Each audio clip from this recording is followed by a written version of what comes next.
o empresário que não cuida, por exemplo, de saber em que momento do mês ele atingiu o ponto de equilíbrio financeiro e econômico, né, do seu negócio, pode estar tendo um prejuízo. Está pagando para trabalhar durante 22 dias no mês e deixa 4, 5 dias para ter o seu lucro.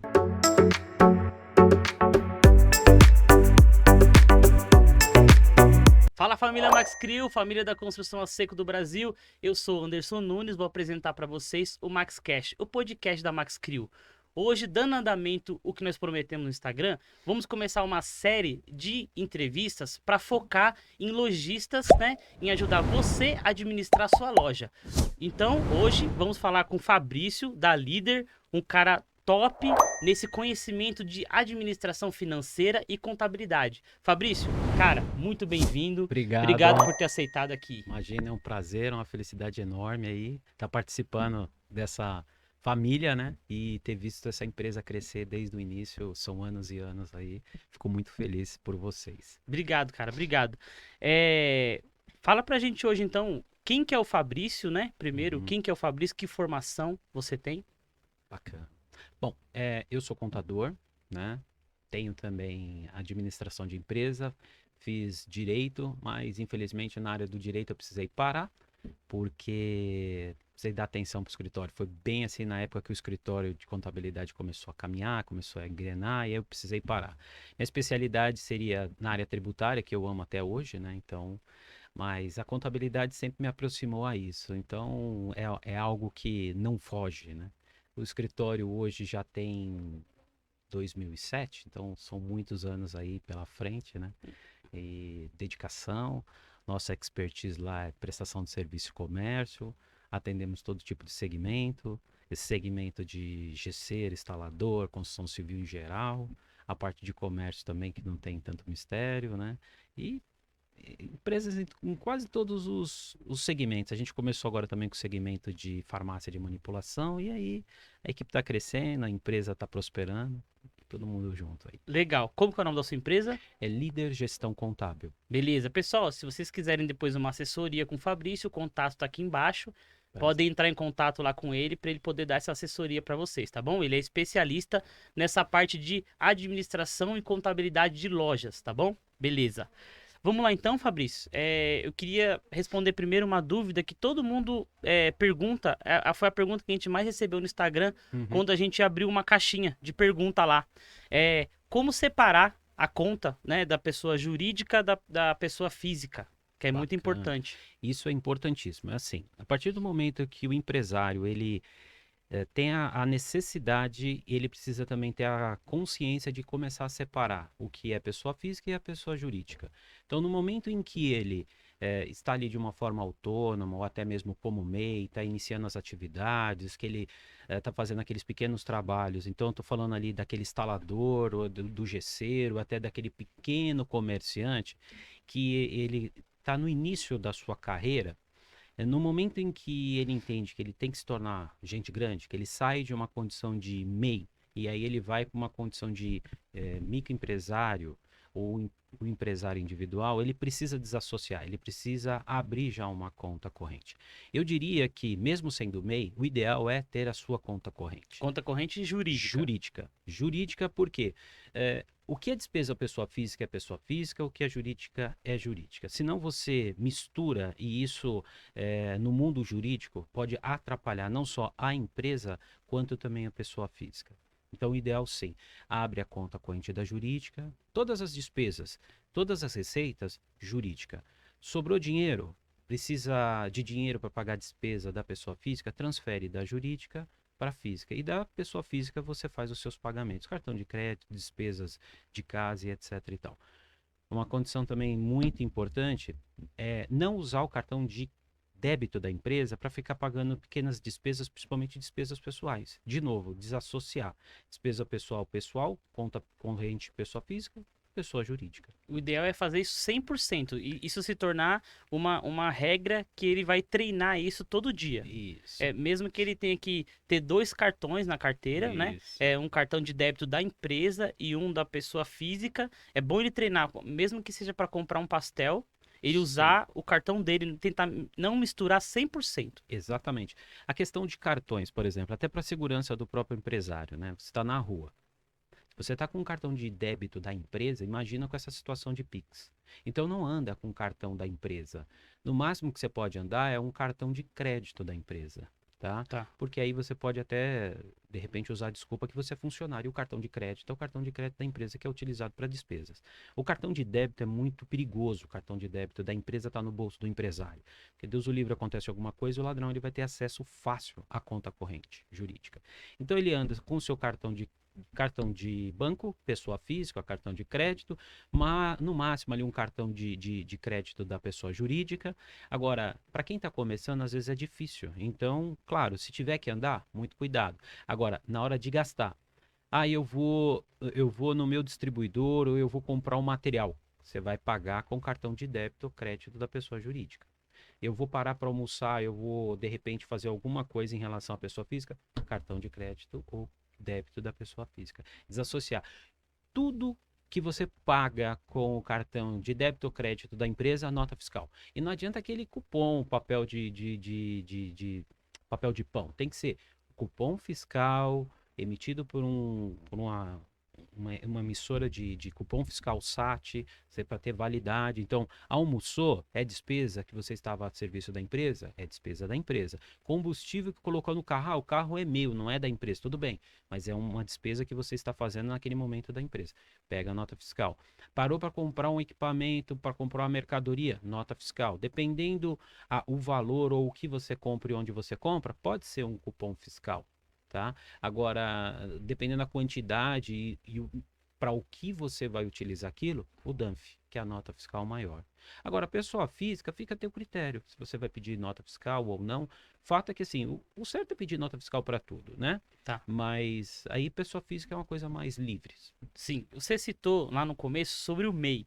É importante dizer que em que momento que a pessoa tem que ter essa preocupação de separar as contas. A gente vai falar já o que é o MEI, mas isso você já indica para a pessoa que iniciou, ele montou, vamos dizer que é uma pessoa que está fazendo mão de obra. Então ele Uhum. tem uma empresa de serviço. No momento que ele iniciou, ele já tem que tomar essa preocupação de separar suas contas? Eu recomendo, porque normalmente o prestador de serviço, quando ele começa como autônomo, né? Então ele não tem formalidade nenhuma. E aí ele se vê num momento em que eu preciso emitir uma nota fiscal por um serviço que eu estou prestando para uma empresa, ou até mesmo para uma pessoa física na instalação da casa dela, porque ela me exigiu, o serviço é caro, ela me exigiu uma nota, e aí você abre o MEI.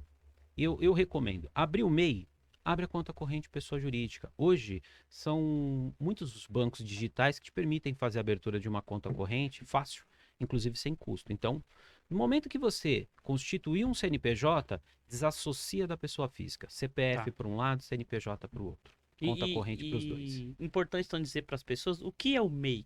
O MEI ele foi criado recentemente e nada mais é do que um empresário individual. O MEI é o microempresário individual.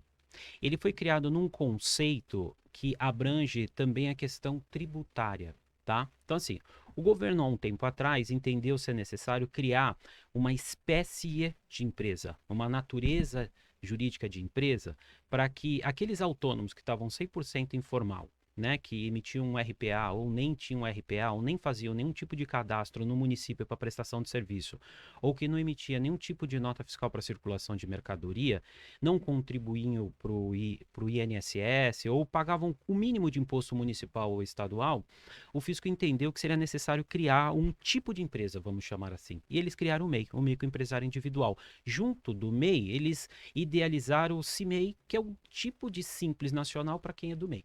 Estabeleceram o teto máximo de faturamento de R$ 81.000 hoje. A questão de você poder Esse contratar teto máximo, desculpa, é faturamento anual. anual, R$ 81.000 anual. Anual. Até isso o cara pode ser um MEI. Pode ser MEI, Tá. tá? Então, anual são 12 meses, não é que dentro do mês. Tem umas regrinhas quando você abre a empresa, né, no MEI, você abre no meio do ano, por exemplo, você tem que fazer, você não tem R$ 81.000 naquele meio do ano, então você tem que proporcionalizar, tá? Tá, entendi.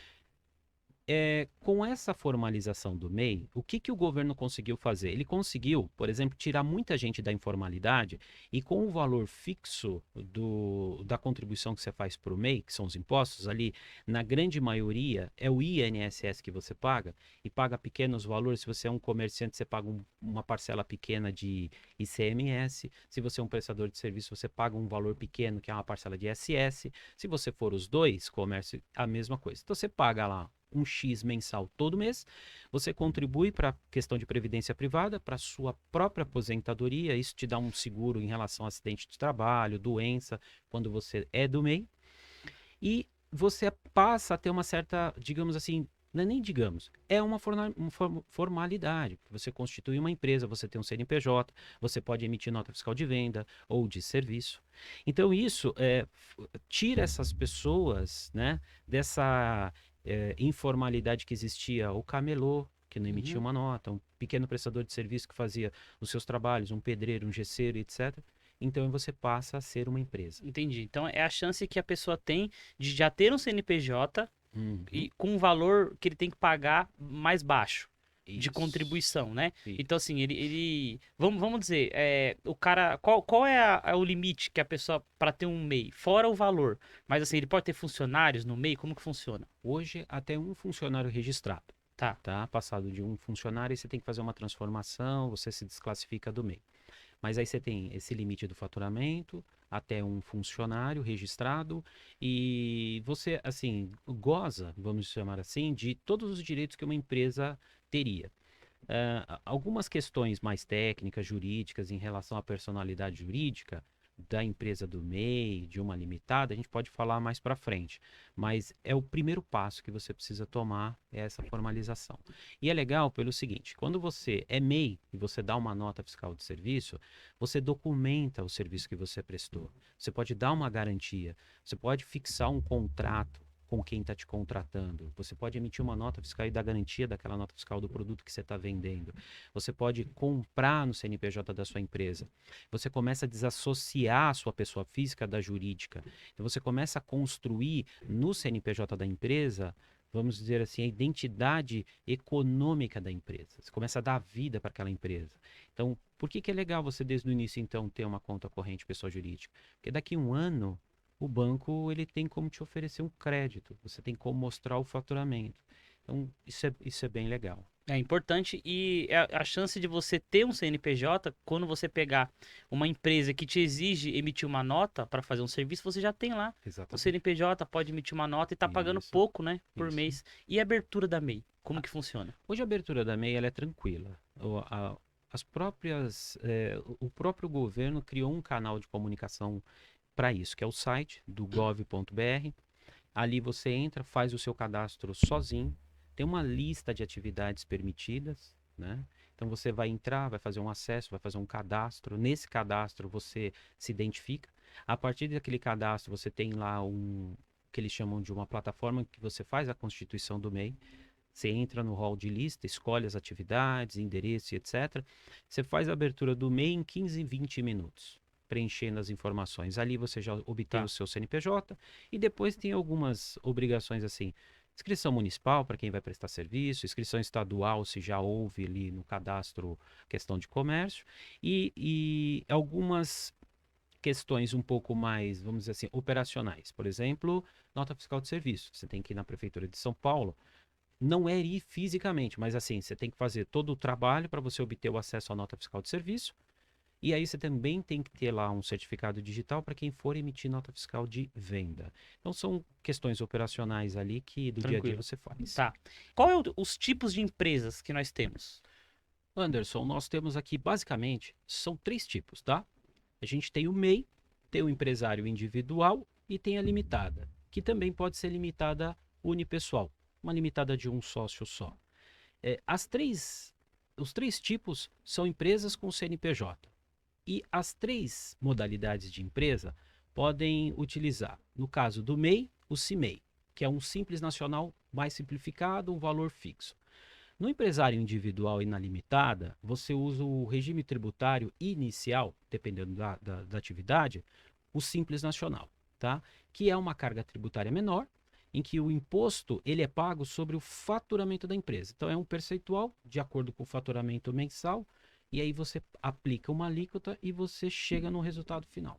Legal. E, onde que a maioria das lojas de gesso e empresas que fazem serviço de gesso, ou a maioria das lojas que existem no Brasil, de pequeno porte, elas se enquadram em qual regime? Ótima pergunta. Normalmente, Simples Nacional. Simples É o Simples Nacional, Nacional. empresário individual. E empresário individual. O empresário individual, muitas empresas são empresários individuais. É aquele que ele abre a empresa sozinho, é preenchido uma ficha na junta, ele assina e constitui a empresa dele, que é o segundo passo depois do MEI. Por que ela deve optar ou não pelo MEI, ou já ir direto para uma empresa? Bacana. Qual é a vantagem e desvantagem disso? Por exemplo, o MEI, uma pessoa que... Vamos pensar assim no instalador, né? Sim. Em que ele adquiriu o conhecimento que ele tem hoje trabalhando em obra de construção civil para alguém. E aí ele quer começar a fazer um bico. E desse bico ele começa a realmente fazer disso uma atividade que ele quer desenvolver sozinho, deixar de ser CLT. O que ele precisa fazer? Uma formalização.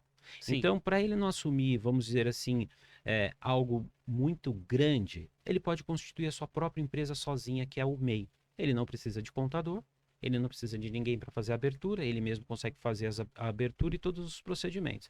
Na internet consegue todas as informações, no portal do GovBR também. Então, esse basicamente é o primeiro passo. Tá. Agora, ele começou, ele cresceu, ele desenvolveu, ele precisa contratar mais gente, ou ele entende que aquilo para ele já começou a limitar, somente em relação ao faturamento anual. Aí ele passa para a condição de empresário individual ou limitada unipessoal. Tá, então assim, um conselho bacana seria, quem tá assistindo a gente, que já tem 2 anos na área, já tá trabalhando, ele já tem um funcionário, de vez em quando precisa contratar outro para fazer um serviço, para essa pessoa já não é indicado, como ele já tá na área, ir pro MEI, é bom ele já ir para uma empresa. Para uma empresa, porque se ele já tem uma pessoa trabalhando para ele, e é importante formalizar esse registro, e de vez em quando ele usa a mão de obra de uma outra pessoa e isso começa a se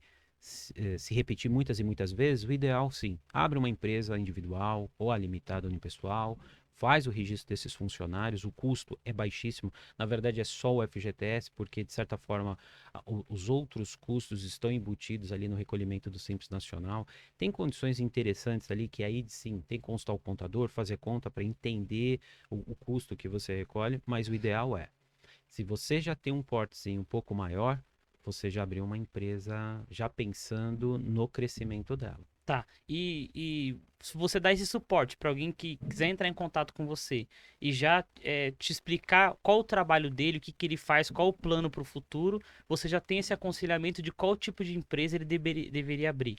Isso. Então, assim, nas conversas em que eu tenho com os clientes, eu entendo o perfil, né? Um pouco do histórico, vejo o que ele deseja para fazer aí no primeiro para o segundo ano da empresa, com quem ele quer trabalhar, de que forma que ele vai trabalhar, se ele vai trabalhar mais com pessoa jurídica ou com pessoa física, porque, por exemplo, não dá para você fazer todo um trabalho de gesso num shopping sem emitir nota.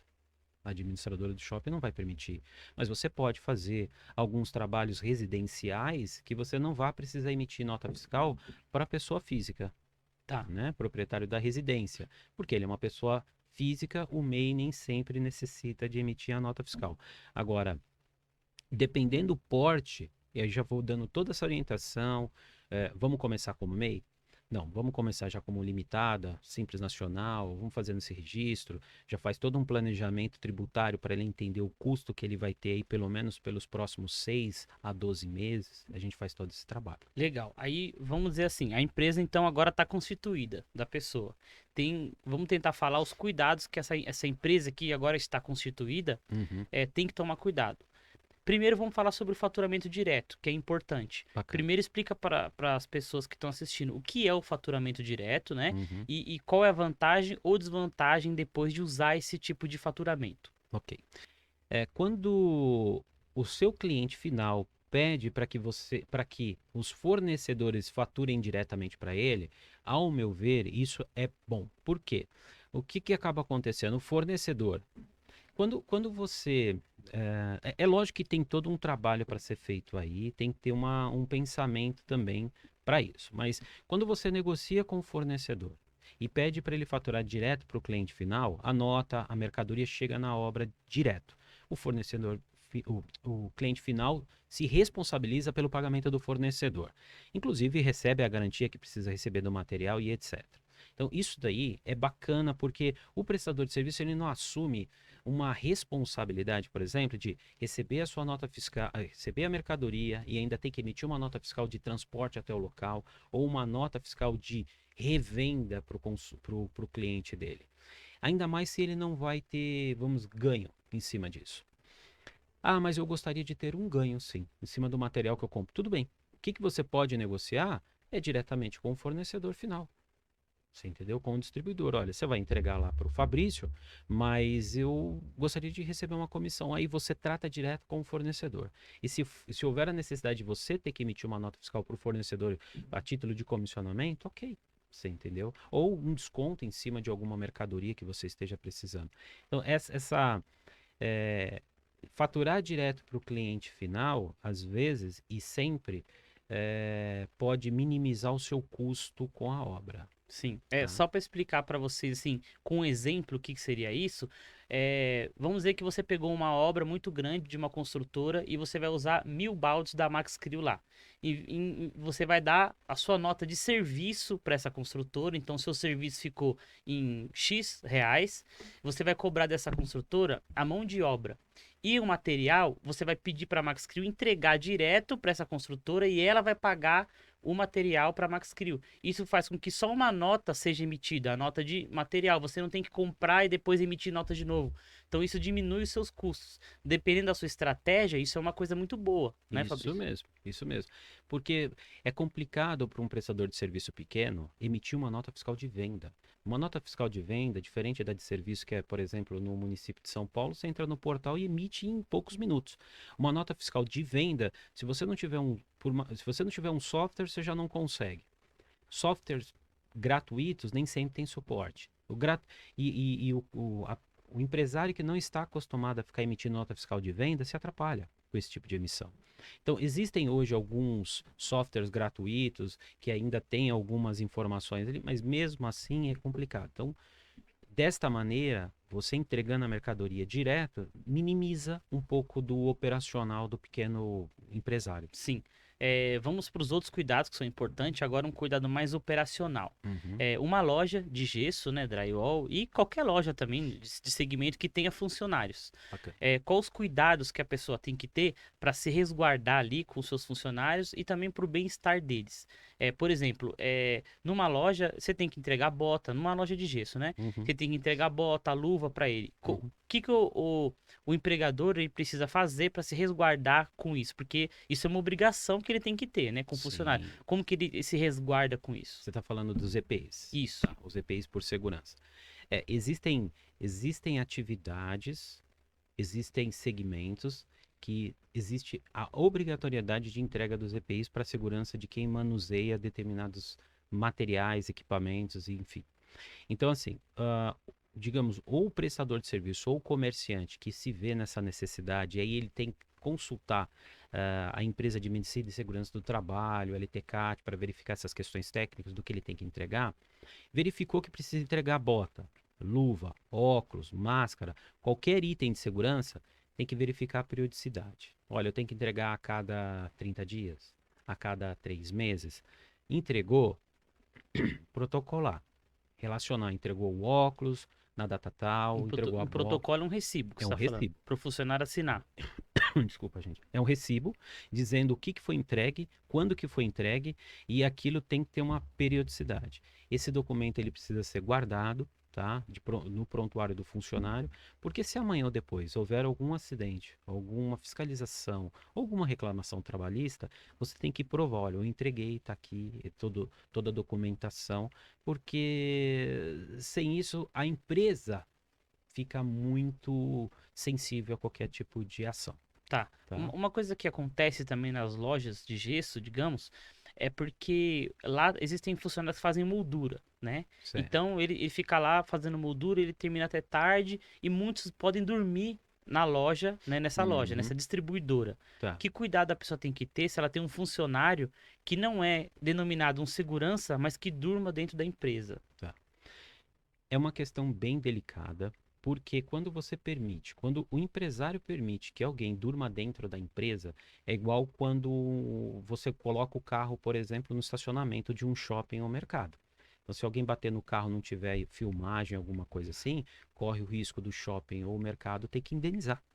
Então, imagina o empresário da mesma forma. Por mais que haja um consentimento, nunca pode ser de boca. Então, tem que ser deixado bem claro, tem que criar um documento, tem que ter as regras para que isso aconteça. Por quê?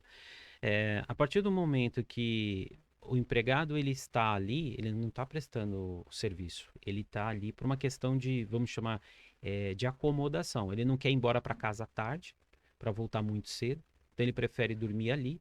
Então você tem que ter pelo menos condições para que isso aconteça, né? Não pode ser no chão.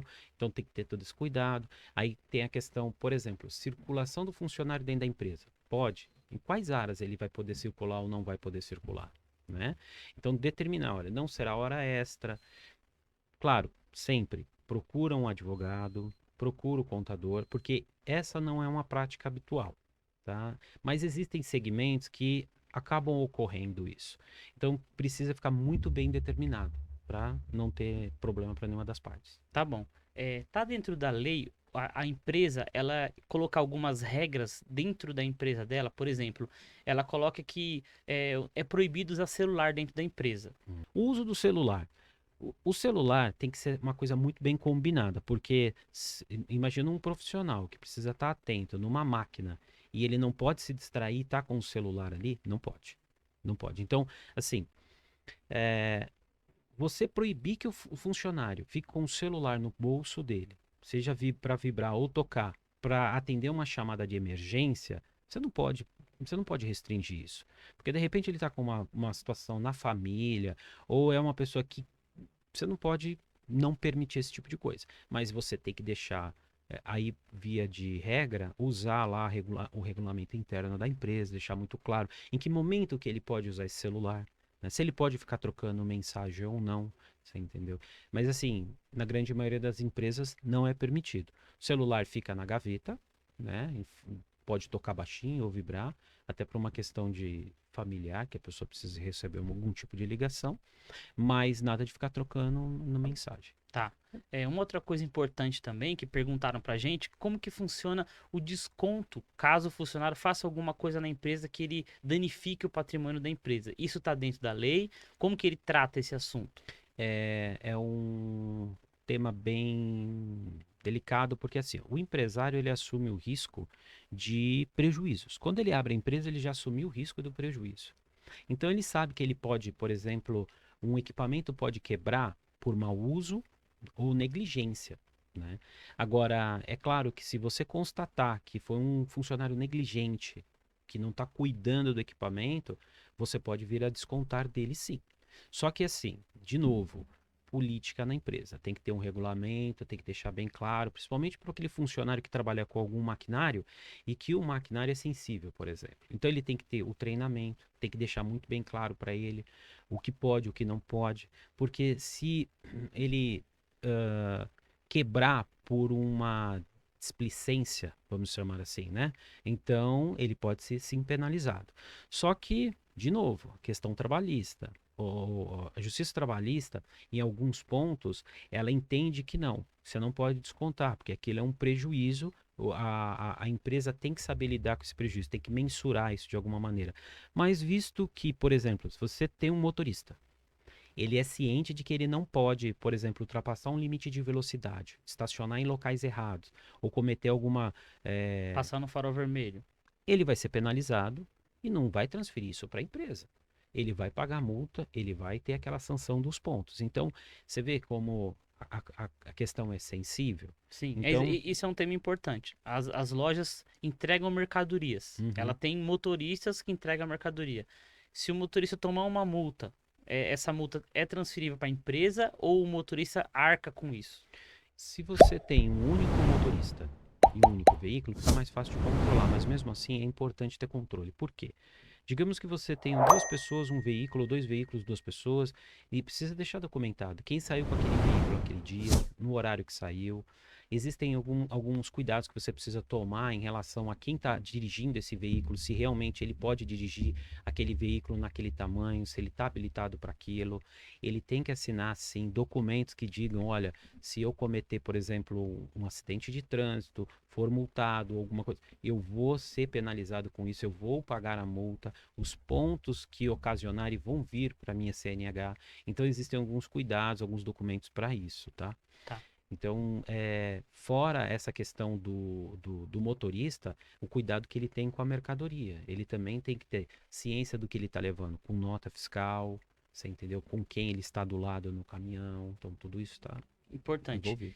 Uso do uniforme da empresa. Isso a empresa pode colocar como uma obrigatoriedade para o funcionário usar. Se ele não usar, ele pode ser demitido por isso, pode assinar alguma advertência se ele não usar o uniforme, se ele recusar usar o uniforme da empresa, por exemplo. Sim. Se é política da empresa, se a empresa ela fornece camiseta, calça jeans e é para usar, por exemplo, tem que usar. Ah, eu não quero usar, mas qual é o motivo? Entender também o lado da pessoa. Qual é o motivo? Às vezes algum problema, né? Vamos dizer assim, saúde emocional, alguma coisa nesse sentido. Porque tem que ser uma roupa confortável, tem que ser uma roupa adequada. Se a empresa fornece e é obrigado, e é sempre importante desde o início da contratação. Essa aqui são as regras da empresa, são as políticas da empresa. Então é importante deixar isso claro para não ter essa discussão lá na frente. Funcionário não quer usar, por exemplo, a empresa fornece 3 camisetas e ela repõe essas camisetas aí uma vez por mês. E, inclusive, subsidia, dando uma ajuda de custo para manutenção, porque dependendo da atividade, você tem que lavar com alguns produtos um pouco mais específicos, né? Então, você leva a camisa para casa, a calça para casa. Claro, você lava junto com a sua roupa, enfim. E se você não usa e a empresa percebe que você vem, olha, o que que aconteceu? Olha, rasgou, eu não tinha uma outra. Acontece. Acontece. Agora, quando o funcionário realmente não quer usar, você chama uma conversa, explica a situação, dá uma advertência por escrito, explica que ele precisa servir. Se reiterar uma vez, duas vezes, já é uma prática que você pode, aos poucos, se é um funcionário que começa a criar outros problemas além desse, você pode mandar embora até por justa causa. Você entendeu? Entendi. Ou a coisa é muito pequena, você simplesmente desliga o funcionário. Porque ele já não faz mais. Você vê que ele já não usa mais a camisa da empresa, vamos dizer assim, entendeu? Já começou a criar caso com coisas pequenas. Entendi. Tá? Pagamento do funcionário. Dinheiro ou transferência na conta. Tem algum problema de fazer um outro? E que cuidados o empregador tem que tomar nesse caso? Tá. Tem. Eu não recomendo pagamento em dinheiro, tá? O ideal é assim. Funcionário foi contratado. Da mesma forma que a empresa tem o cuidado de abrir a sua conta corrente jurídica, quando ela começa a contratar funcionários, o ideal é, se ela já naquela instituição bancária, conversar com o gerente, olha, hoje os bancos eles cobram ainda para administrar conta salário, tá? Eles cobram um custo e etc. E às vezes pelo número de funcionários que a empresa tem, nem sempre é vantajoso.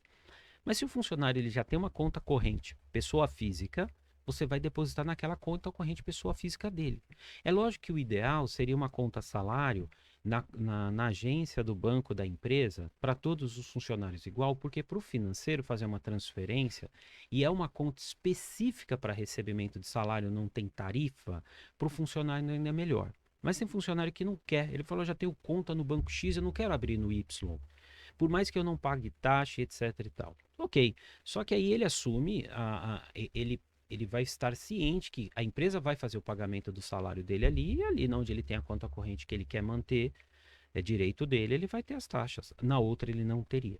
Então o pagamento sempre, saldo líquido do Olerite, salário, hora extras, descontos de tudo que houver, pagamento na conta corrente do funcionário. Pagamento em dinheiro não é aconselhável, porque por mais que você faça um recibo muito bem elaborado, dinheiro não tem como comprovar, você entendeu? Então, a empresa sempre vai ficar, eh, digamos assim, sem uma contraprova para isso, porque o pagamento em banco você tem o comprovante bancário, você tem a transferência, você tem o depósito. Dinheiro não, você vai pegar uma testemunha, você vai pegar duas testemunhas toda vez que você fizer pagamento em Você tem um dinheiro. recibo, se o recibo sumir por algum motivo. Então, porque o recibo, por mais que você coloque lá que fez o pagamento em dinheiro, dando plena e total quitação, você vai ficar reiterando isso todo mês.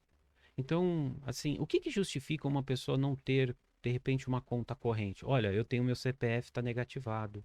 Uhum. Né, Ok, pode ser que a empresa tenha uma conta corrente, mas ela recebe em dinheiro pagamentos. E aí ela é o dia do pagamento, ele está com dinheiro lá, ele uhum, não quer ir no banco, depositar para depois depositar para o funcionário. entendi. Ele já quer repassar direto para o funcionário. Então, por isso a importância disso. Mas, de qualquer forma, é importante que ele tenha esse trabalho para ele se resguardar. Isso. Porque o pagamento em dinheiro não é que ele não é permitido. Ele é permitido, é que ele, como prova, ele é um pouco menos substancial, entende? Então, tudo bem se naquele dia, naquela semana, houve dinheiro, está em caixa e você precisa fazer esses pagamentos. Um adiantamento salarial, que não é o valor total, de repente fazer em dinheiro, não tem problema. Ou um vale, que é comum, às vezes um vale é um valor baixo, você entendeu? Você vai fazer em dinheiro mesmo. Agora, todo mês, reiterar, fazer pagamento de saldo salarial ou verbas salariais, todo mês em dinheiro, cuidado. O Legal. ideal é a conta corrente. É, vamos falar sobre a importância da empresa ou da loja, né? Fazer o gerenciamento do seu negócio. Até que ponto a empresa pode fazer o gerenciamento através de uma planilha de Excel, por exemplo? Até que momento isso é importante? Ele consegue fazer um bom gerenciamento pelo Excel, por exemplo? Tá. Quando é uma loja, é um comércio, normalmente ele vai usar algum sistema para emitir a nota fiscal ou pelo menos o cupom fiscal. E hoje, na grande maioria, já é oferecido um controle, um fluxo de caixa, alguma coisa desse sentido. Se a gente pensar num sistema, o mais simples que seja, talvez ele seja superior a uma planilha Excel. O Excel, ele não é tão indicado porque nem sempre as pessoas não conhecem, por exemplo, fórmulas. E aí a pessoa basicamente usa o Excel como se fosse um livro caixa, manual, inclusive com entrada, saída e saldo, principalmente o saldo. E quando você usa uma planilha Excel, por exemplo, sem colocar as categorias das receitas ou das despesas, você não consegue no final do mês entender, por exemplo, se você teve lucro ou não, talvez você veja pelo saldo, mas você nunca vai conseguir entender de onde veio o dinheiro e para onde veio o dinheiro. Se é uma loja, tudo bem, são as vendas, mas será que você consegue realmente aferir o material de fato que está te dando o maior volume de venda?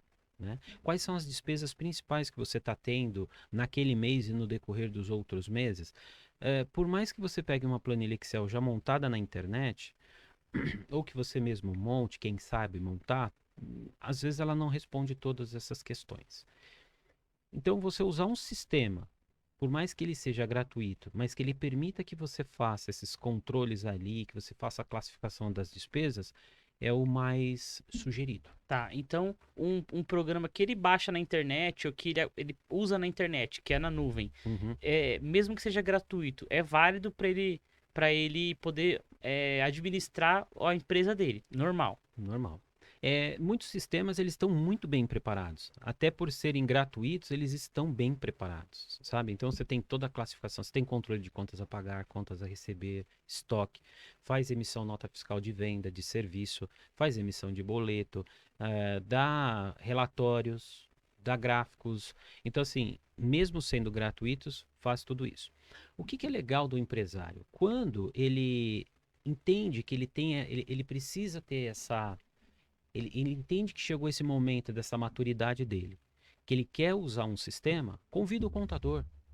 Você entendeu? Olha, eu tô aqui, quero usar um sistema, me ajuda com a planilha, me ajuda com o plano de contas financeiro, porque nesse momento o contador ele vai pensar também em agrupar informações do plano de contas contábeis. E o contador que está me ouvindo sabe do que eu estou falando. De fazer a amarração das contas de despesas com as contas contábeis, sabe? De conseguir orientar melhor o seu cliente em relação àquilo que está entrando de mercado, que está entrando de dinheiro na conta corrente, no caixa, o que está saindo e como está saindo, de dar os tratamentos. Você pode aproveitar, e na grande maioria é possível aproveitar toda a movimentação financeira para converter isso na contabilidade. O empresário ele passa a ter relatórios um pouco mais aprimorados da área contábil. Tá? Entendi. Então, um programa pago seria um upgrade de um programa gratuito, mas é a mesma, tem a mesma segurança ele pode ter, né?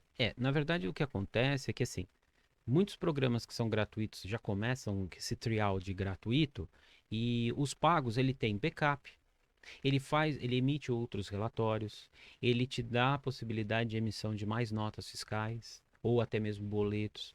E o mais importante, para pelo menos quem é comerciante, é o suporte na hora de emitir o SAT, que é o Tá. cupom fiscal, né? Ou emitir a nota fiscal de venda. Porque a nota fiscal de serviço, para quem é prestador de serviço, é tranquilo. Tá? Agora, o sistema, quando ele é pago, ele tem outros itens que valorizam, sim. E não são um sistema tão caros hoje, né? Legal. Ajuda Então, bastante. então vamos lá. A empresa era do MEI, cresceu, virou uma empresa normal. Agora administra suas contas ali através de um aplicativo e Uhum. ela está crescendo. Então chegou a hora dela contratar funcionários. Bacana.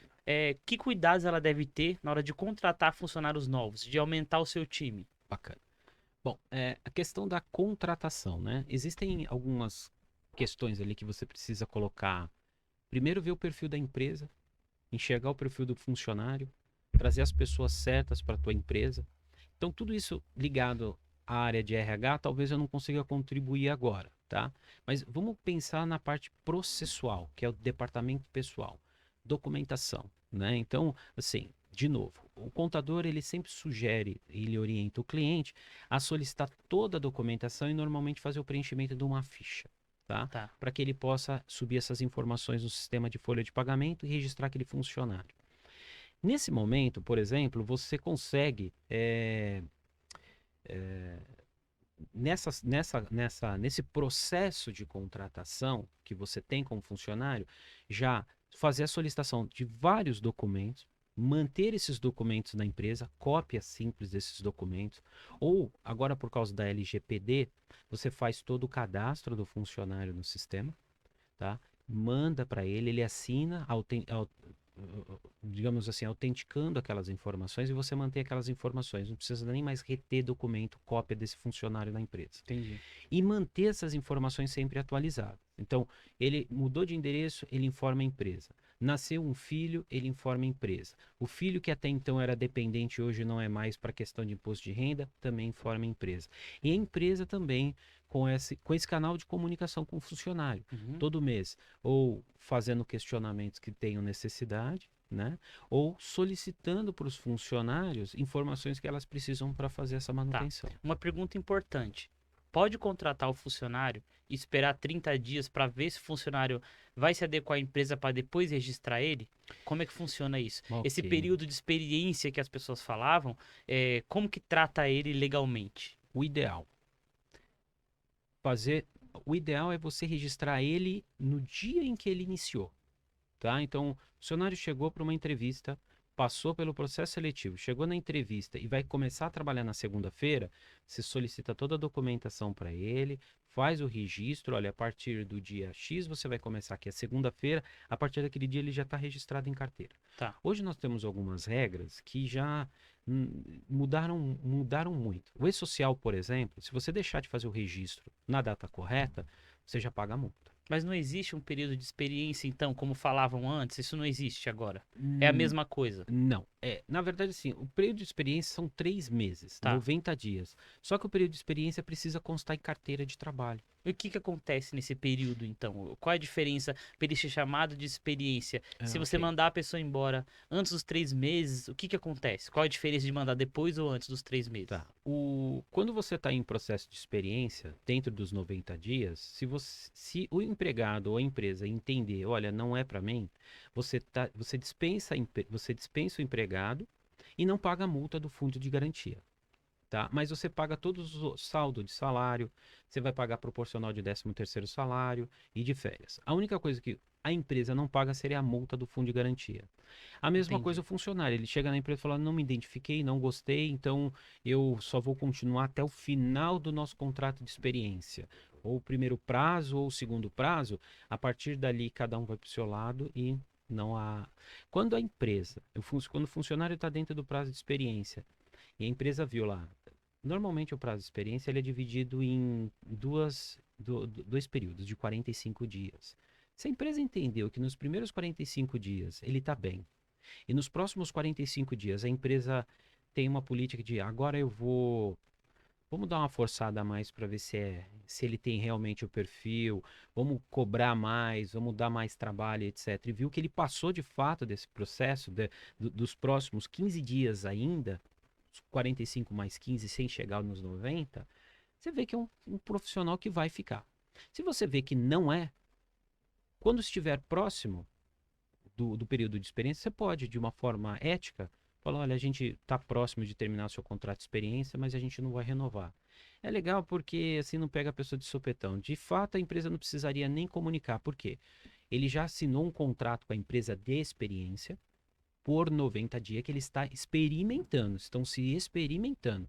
Terminou, não ficou bom para a empresa ou para ele, cada um vai para o seu lado. Já é um contrato de experiência.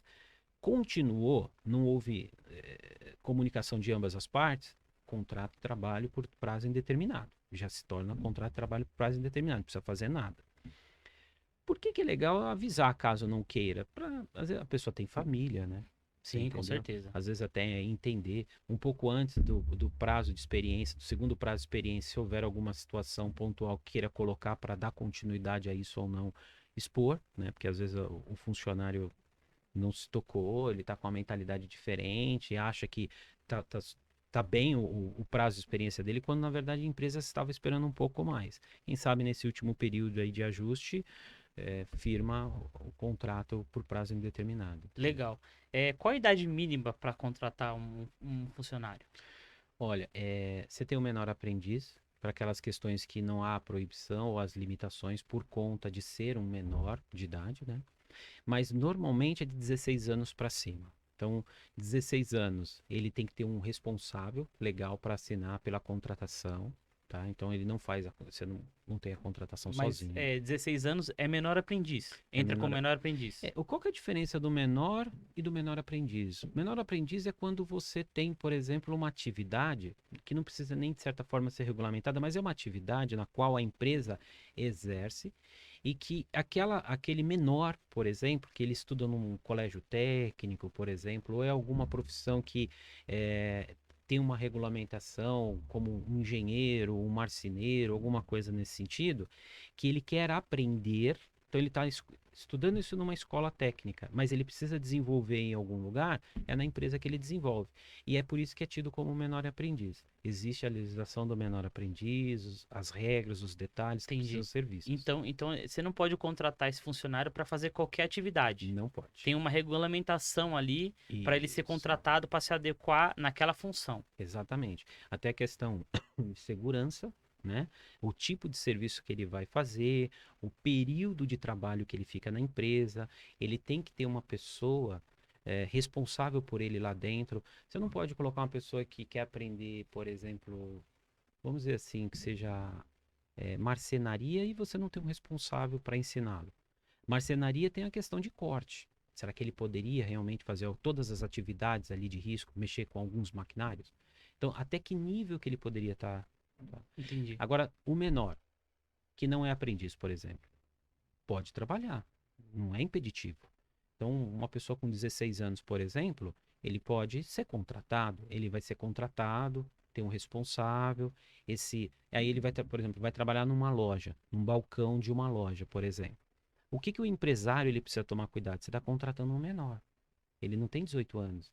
Então, você tem que ter cuidado um pouco ali com as palavras que você vai dizer, porque, de alguma forma, se você falar algo de forma irresponsável, desrespeitosa, etc., é crime, né? Porque é um Entendi. menor que está ali à sua disposição. Mas contratar uma pessoa, então, com 16 anos, está dentro da lei.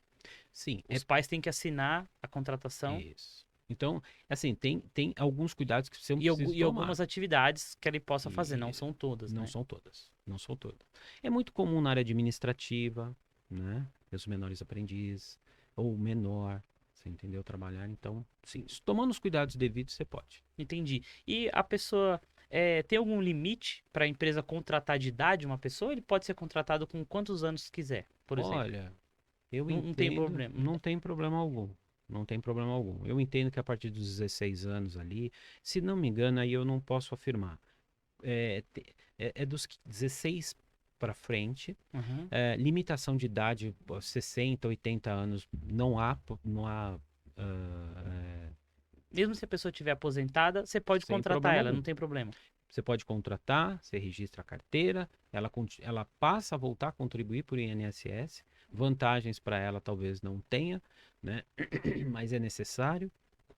Vida normal, é como se fosse um trabalhador dos seus 40 anos, mas ele tem 80, ele tem 60, sem problema algum, Normal. normal. Beleza. Alguns cuidados, desculpa. É que as pessoas que têm um pouco mais de idade, então elas têm cuidados de saúde diferenciados. E até mesmo, por exemplo, para aquela empresa que ela segue uma CLT, alguma coisa nesse sentido, tem que olhar algumas cláusulas, porque você tem um período de férias um pouco diferenciado, você tem alguns cuidados com essas pessoas, Legal. tá? Então vamos partir agora para uma empresa, né, que ela já fez tudo isso que a gente conversou aqui e agora ela quer saber se ela está crescendo, se a empresa está indo bem financeiramente. Legal. Então, vamos falar de alguns índices financeiros que a pessoa, que o empresário, né, pode ficar de olho para saber Uhum, se a empresa dele está indo bem ou não. legal. Bom, vamos falar da lucratividade, né? A lucratividade é uma coisa bem básica, assim. Basicamente quanto você recebe com tudo que você gasta, inclusive o custo da mercadoria, se é que você vende a mercadoria, ou pela prestação de serviço, você tem um resultado final. Aquele resultado final, já deduzido os impostos, livre, é a sua margem de lucro. É a margem, vamos Tá, chamar assim. Então, vamos chamar que é o seu faturamento líquido mesmo, tá? tá. Se você pega essa margem e divide ela pelo total da sua receita, você vai chegar num percentual. Você vai dividir, tem um cálculo ali, você divide, multiplica por 100, você tem um percentual.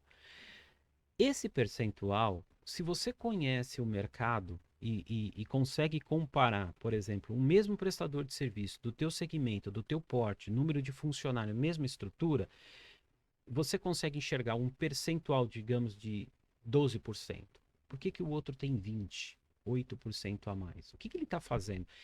Será que são as vendas? Será que são os custos menores?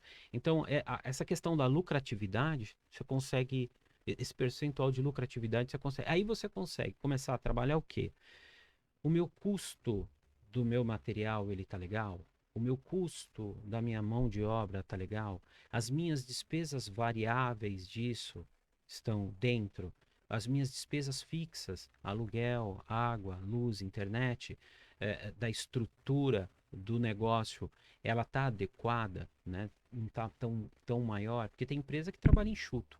Ele trabalha com um número de funcionários ali na risca, num tamanho que dá para comportar todas as operações e aos poucos, quanto ele vai crescendo, ele vai aumentando. Então ele consegue ter um impacto menor e uma margem maior, né?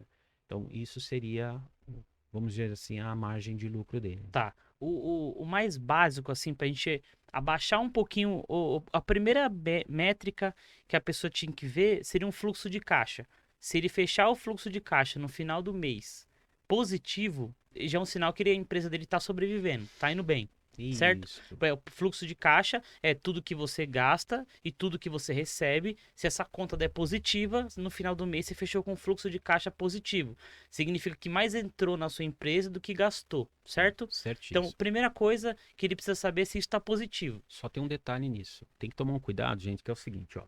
Por exemplo, digamos que o mês ele tem 30 dias, só que as despesas pulam de um mês para o outro. Então, tem que ter na cabeça um conceito de competência. Por exemplo, o aluguel, por mais que você pague ele em junho, né, tem despesas que você pula de um mês para o outro. A receita nem sempre, tudo que você vende no mês entra naquele mês, entra no outro. Então, às vezes você pode até fechar negativo ou positivo, mas nem sempre as receitas daquela competência daquele mês são, são, digamos, paralelas das despesas daquele mês. Então, se você conseguir controlar as vendas efetivas no mês de junho, independente de receber em julho, por exemplo, e as despesas que ocorrem e precisam ser pagas em junho, se você faz essa diferença um pelo outro e ali você enxerga pela competência do mês a sua lucratividade ou o seu prejuízo, é o melhor. Por quê? Senão você pode entrar como que eu posso dizer assim? Fugiu a palavra, mas você entra numa confusão em que num mês entra dinheiro no outro sai, entra dinheiro no outro sai, e o saldo sendo positivo ou negativo, você pode estar achando que está dando lucro ou prejuízo. Entendi. Mas ele pode fazer essa análise, então, trimestralmente, por exemplo. Ele pode fazer uma análise durante 3 meses, que já vai dar uma abertura maior de média para ele saber. Durante 3 meses, ele ficou com os 3 meses positivos, é um sinal legal para ele. Que nem a gente falou da planilha Excel. Na Tá. planilha Excel você colocaria a data do pagamento, por exemplo, que nem hoje, dia 17. Só que, além dessa data, você coloca uma coluna e diz a competência. Então, por exemplo, se você recebeu esse valor hoje, esse valor foi referente a uma venda desse mês ou do mês anterior. Se foi do mês anterior, põe a referência de maio, de junho. Junho, maio. E você tendo uma coluna de referência, que é o que eu estou dizendo de competência, você consegue por ali já analisar dentro do mês. Todas as receitas que eu tive esse mês foram provenientes de vendas desse mês e as despesas a mesma coisa. Porque você pode estar pagando despesa atrasada nesse mês ou antecipar a despesa do mês que vem agora, caso tenha dinheiro. Então, se você, no seu controle do relatório, tiver a possibilidade de enxergar por competência a despesa e a receita, dentro do próprio mês você consegue enxergar. Essa questão dos 3 meses é legal você ter 3 meses para fazer uma avaliação de média, por exemplo. O quanto você vendeu em cada um dos meses e as despesas que você teve. Porque despesa fixa praticamente quase todo mês é igual. Beleza. As variáveis vai depender da produção, né? Tá Ou bom. então dos serviços que estão sendo executados. Beleza. Outro índice importante é o ponto de equilíbrio.